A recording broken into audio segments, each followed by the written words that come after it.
श्री इम्तियाज जलील। यकीनन हुकूमत आप चलाने की बात कर रहे हैं। मैं आपको सरकार के कुछ ऐसे गुणों के बारे में बताना चाहता हूं जिसके बारे में शायद आपको भी पता नहीं होगा। सरकार बहुत अच्छे तरीके से जादू का खेल भी खेलती है, और कैसा जादू का खेल खेलती है आंकड़ों समेत बताऊंगा। एक हाथ से देना और दूसरे हाथ से खींच के कैसा लेना, ये पूरे आंकड़े समेत बताऊंगा। इस वजह से बहुत ज़्यादा विरोध करने की ज़रूरत नहीं है। अध्यक्ष महोदय, 8 फरवरी यानी कि कल के दिन रिजर्व बैंक ऑफ इंडिया ने रेपो रेट 25 बेसिस पॉइंट से बढ़ा दिया है। पिछले 4 मई 2022 को 4.40 हमारा रेपो रेट था। 8 महीने के अंदर 6 मरतबा रेपो रेट बढ़ाया गया है और अब ये रेपो रेट हो गया है 6.50। अब हो सकता है इनमें से कोई खड़े रहेगा और कहेगा कि आरबीआई है, इसका हमारे से क्या लेना देना, बजट से क्या लेना देना। तो सुनिए गौर से, आरबीआई जब रेपो रेट बढ़ाता है तो किसी ने 20 साल के लिए होम लोन लिया है, यानी कि 240 महीने के लिए लोन लिया है और रेपो रेट 2.25% से बढ़ गया है, तो 120 से 160 महीने का एडिशनल ईएमआई उसको भरना पड़ता है। किसी ने 25 साल के लिए यानी कि 300 महीने के लिए लोन लिया है और अगर 2.25% से रेपो रेट बढ़ गया है तो उसे 199 महीने एडिशनल ईएमआई देना पड़ता है।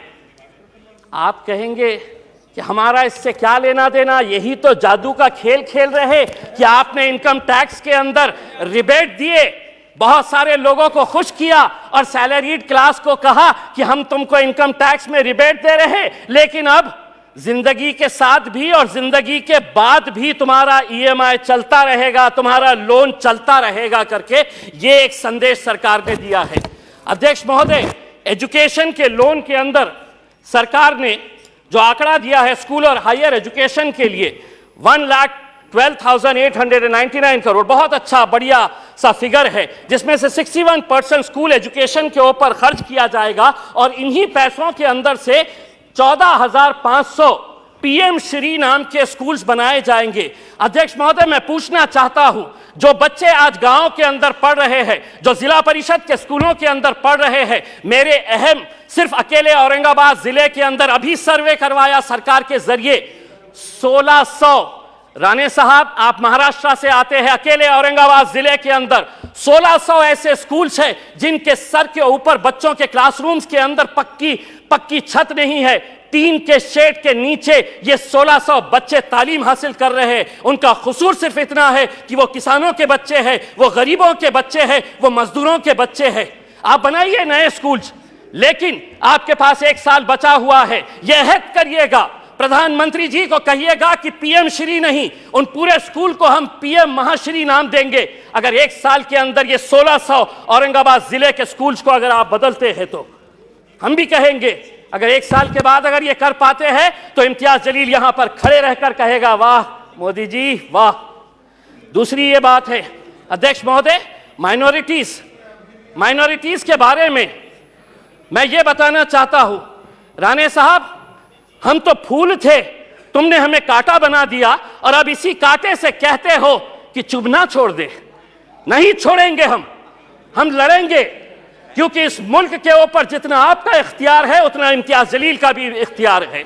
अगर आप हमारे साथ नाइंसाफी करेंगे तो हम खामोश नहीं बैठेंगे, हम लड़ेंगे। क्या वजह है कि आज फाइनेंस मिनिस्टर हमको इस बात का जवाब दे कि कैसा 38%, कौन सी ऐसी मिनिस्ट्री है जिसके अंदर 38% का बजट कम कर दिया गया है।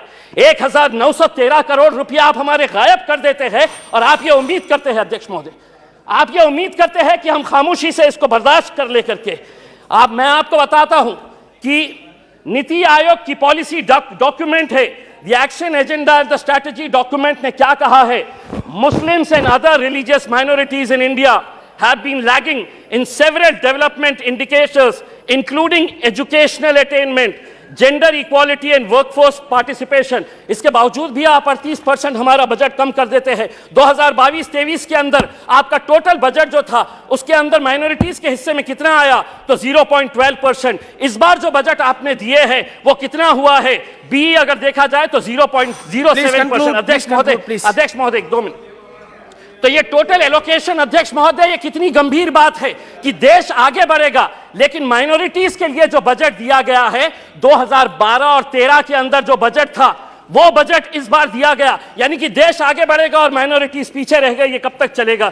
मेरी दूसरी बात ये है अध्यक्ष महोदय, आम आदमी को प्लीज फाइंड अप नाउ। अध्यक्ष महोदय सिर्फ एक minute, GDP, fiscal deficit, monetization, RE, BE, इससे कोई लेना देना नहीं है। इस देश के अंदर वो सम्मान के साथ कैसा जी सकता है, उसकी फिक्र बस उसे यही रहती है। हम वित्त मंत्री से इस बजट के अंदर ये उम्मीद कर रहे थे कि वो ईपीएस 95 के बुजुर्ग पेंशनर्स के बारे में बोलेंगे, वो किसानों की आय कैसी बढ़ाई जाएगी, इसके बारे में जिक्र करेंगी। पूरे देश के अंदर कॉन्ट्रैक्ट, अध्यक्ष महोदय एक सेकंड, अध्यक्ष महोदय, पूरे देश के अंदर कॉन्ट्रैक्ट वर्कर्स जो है उनके साथ कैसी नाइंसाफी हो रही। पार्लियामेंट के अंदर भी कॉन्ट्रैक्ट वर्कर्स लगाए जा रहे हैं, उनका पीएफ नहीं भरा जाता, उनका ईपीएफ नहीं भरा जाता, ईएसआईसी का पैसा नहीं भरा जाता है। मैं अध्यक्ष महोदय ये उम्मीद कर रहा था कि जाने से पहले इस देश को तंबाकू और शराब मुक्त करके जाएंगे। हम सराय होते आपको इसी बात के लिए अध्यक्ष महोदय। और हाँ, मैं जाते जाते सिर्फ इतना कहना चाहूंगा, मैं नाम लूंगा, मैं अडानी का नाम इसलिए लूंगा कि एलआईसी में मेरा भी पैसा है, एसबीआई का मैं भी कस्टमर हूं। प्रधानमंत्री हर एक के बारे में बात करेंगे, 140 करोड़ जनता मेरे पीछे कैसा है ये बताएंगे, लेकिन अडानी का नाम नहीं लेंगे। कहीं ऐसा ना हो जाए कि उस एक शख्स के चक्कर में 140 करोड़ जनता तुम्हारी हाथ से निकल जाए और आप लोग बस सड़क के ऊपर तालियां। श्रीमती रिटी पदक